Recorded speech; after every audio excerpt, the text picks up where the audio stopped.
All right, let's talk about something that I guarantee every single one of us has felt at work. It's that frustrating feeling around responsibility, blame, and who really has the power to make things happen.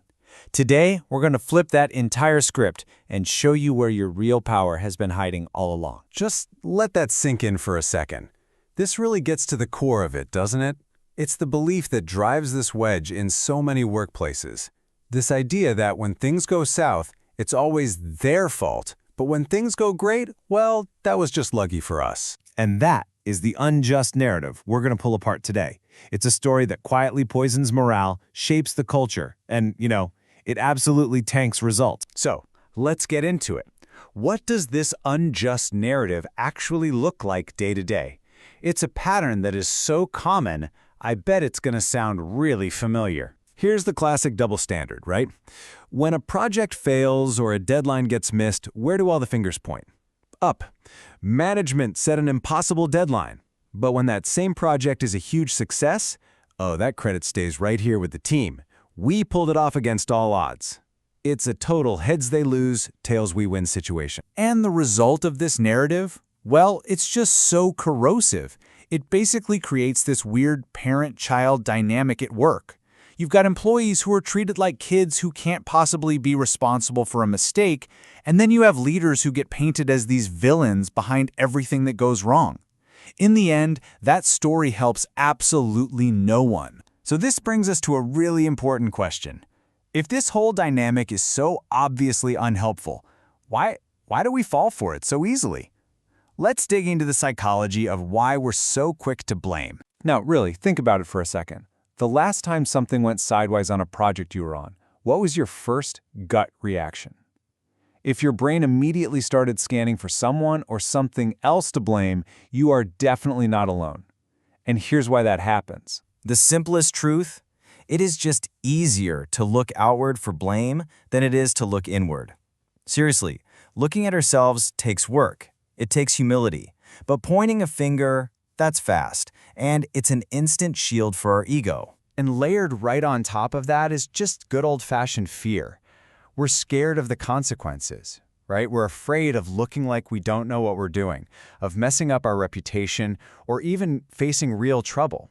So what do? We build up a wall. It's a natural defense. And this isn't some habit we just picked up in our first job. Think about it. For a lot of us, since we were kids, we were taught to defend ourselves first, then maybe think about taking responsibility later. It's a survival instinct that's been drilled into us. And in the working world, that instinct kind of morphs into the ultimate workplace excuse. This phrase right here, it feels like a get-out-of-jail-free card. It's designed to neatly pass all the accountability from the person doing the thing to the person who told them to do it. But here's the fundamental truth that none of those excuses, none of those instincts can actually change. In any complex system, like a company, responsibility is never just a single point. It's a web. It's always shared. Now, this whole instinct to dodge ownership, it pops up in the words we use every single day. So let's look at the specific phrases we use to hand over our power, a lot of times without even realizing we're doing it. Just listen to these. They didn't tell me. That was a management decision. I already told them, but they didn't listen. You've heard these. Maybe you've even said them. And look, they all sound like perfectly reasonable explanations, but listen closer.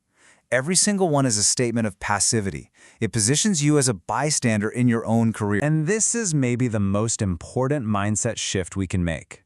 Using these excuses isn't you defending yourself, it's you surrendering.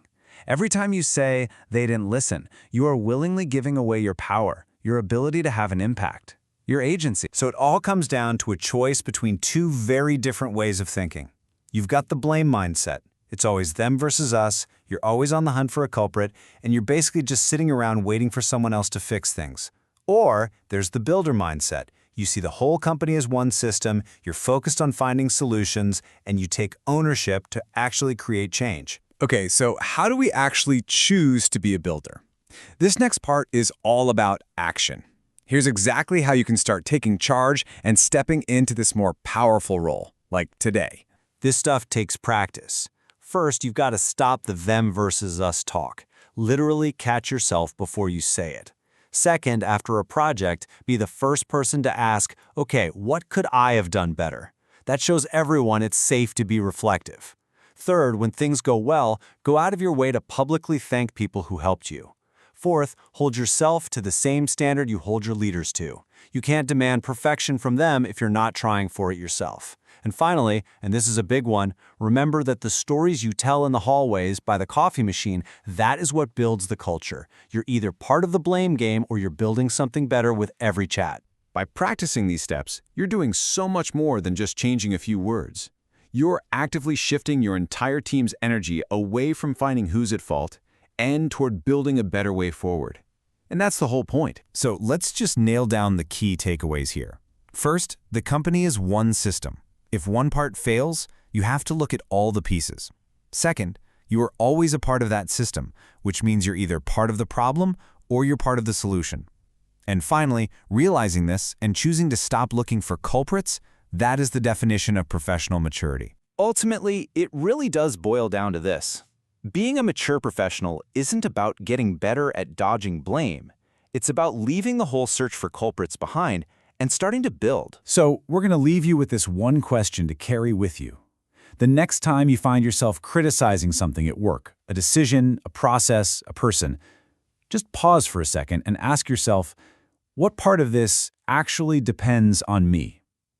The answer to that question, that's where you'll find your real power. Thanks for joining us for The Explainer.